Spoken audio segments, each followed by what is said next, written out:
Hi, this is Eddie with a Mindful Emergence, where Margaret and I are in the waking up business. And we offer a number of different modalities and levels of support in mindfulness, movement, breathing practices, and when appropriate, plant medicine. And one of those plant medicines that we work with is cannabis. We are all about how to use this plant in the safest, most effective, and intentional way. And one of the questions that often comes up is pre-rolls. What's the story on those, Eddie? Well, as the name would suggest, they're basically pre-rolled joints that you can get at various dispensaries, and they consist of flour and paper, and very often they put in a little filter that's supposed to help make it safer and smoother. Not sure. But they usually contain an entire gram of flour. They're packed really, really tight and kind of crimped at the end, and you might end up buying it in a little tube that looks something like this. And you just pop it open and smoke it, and there you go. Sometimes they only have a half a gram, and those are called shorties or something of that nature. And you might get a bunch of them in a tin like this. All right. So let's talk about the pros and the cons. And I'm going to tell you right now, we're not a big fan of pre-rolls, but I'm going to give you some information. You can make decisions for yourself because I'm not here to tell anybody what to do. All right, this is just educational, and I'm really focused on harm reduction, especially for seniors, because I do a lot of consulting work with those of us my age who may be getting back into the game after a long time away, or maybe they're brand new to it. And they're a little overwhelmed and intimidated, and they see these pre-rolls and they go, wow, that's great. I can just pick up one of these. I don't have to know how to roll a joint, and I'm good to go. And that's really an advantage. A lot of them see it as beginner friendly. They're very convenient and great. And they have the same advantages of joints, except you don't have to roll them. All right. So that's good. Another is portability, just like joints. You can stick them in your pocket if you're going out to the woods. It's great. You don't have to pack a bong with you. You're not going to do that, right? Another is that variety. So if you go to the dispensary, they'll have pre-rolls supposedly in different strains. Now, I question the veracity of some of these pre-rolls and the strains, and that's because of what we're going to get to in terms of the content that goes into them. But the general idea is that if there's a new strain and you can't get it in a gram, maybe you can go and get a pre-roll and try out that strain rather than buying, an eighth or a quarter, spending a lot more money on something just to try it out.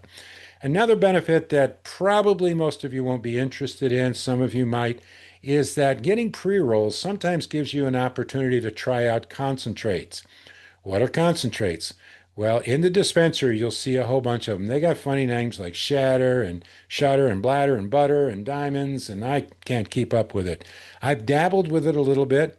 One time I got a particular strain called strawberry cough, and it had mixed in, I think it was bladder. And I got to try it out, and honestly, I wasn't a big fan. I mean, the thing about cannabis is they can be up as high as 90% concentrated THC. And if that's what you're signing on for, then, concentrates might be the thing for you. And you can try them out a little bit in a pre-roll in some places. Another advantage of pre-rolls is cost. Some of them are really cheap. I've seen them for like $5, $6 or $10, and you're getting a whole gram of flour for $10. A lot of people see that as an advantage because grams typically cost in the neighborhood of $12 to $15 or more, depending on where you shop and what kind of discounts you might get. So those are the advantages. But I feel the disadvantages of pre-rolls strongly outweigh the advantages. The first problem is the quality. They're usually really low quality. I've looked into this. I've talked to a person who worked in a dispensary. I've done a lot of research on this. And everybody that's worked at a dispensary that's been involved in the production of pre-rolls has shared the same thing. It's not the same flour that they're selling in those jars. Okay. A lot of times it's what's called trim, which is, as the name suggests, when they're harvesting the plant, they trim all the stuff around the bud that they're not putting in the jar. Why aren't they putting it in the jar? Well, because it doesn't have all those trichomes that include all the goodies, the terpenes, and everything you're looking for. So they're inferior. Or they're what's called shake. And shake is what's left over when you're working with flour. You get done at the end of the day, and wow, we got a bunch of loose flour here. What are we going to do with that? There aren't any nugs that we can put in that jar or that bag that we're selling people. So we'll just make pre-rolls with it. And I've even heard they've used floor sweepings. Can't verify that, but what's in those things? And a big disadvantage is you can't see it and you can't smell it. So when you go in a dispensary, and I covered this in how to shop for dispensaries and how to buy product, is I shop with my nose. I highly, highly recommend that if you want to make really informed decisions on how to buy flowers, start learning a little bit about the different terpenes that are in the flowers that you like, and you'll know that they have a certain fragrance to it. A terpene is basically an aromatic compound that's in all plants. I did a whole video on why knowing about terpenes is important. You can check that out. I cover it pretty thoroughly. But for example, one terpene that I really like is limonene or limonene. I think it's one of those Caribbean things, limonene, limonene, I'm not sure. Well, limonene is in lemons. Okay. But it also happens to be in certain strains that I really, really like. It tends to have an activating, energizing, clear type of effect on me. I don't get that sort of stone kind of feeling that comes with some of the heavy indicas. So when I would go into a dispensary, I want them to open up the jar, hold it out. By the way, don't take it from them. They'll get mad at you. They hold it out and you stick your nose down there and you smell. And I take a little time and I smell it because I want that first effect and then I want sort of the background effect later.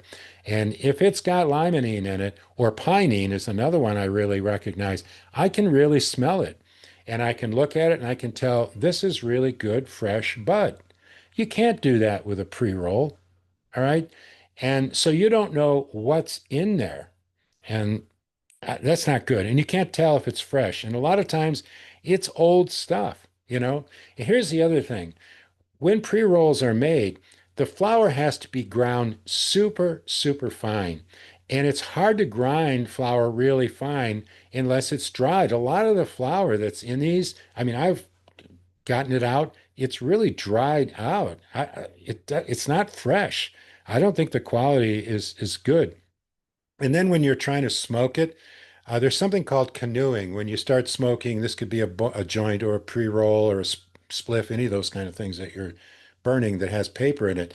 It starts burning unevenly and it starts burning up one side, and then you're trying to correct it. And this is a problem in a lot of pre-rolls, is the way it's packed and put together. It doesn't burn very well at all.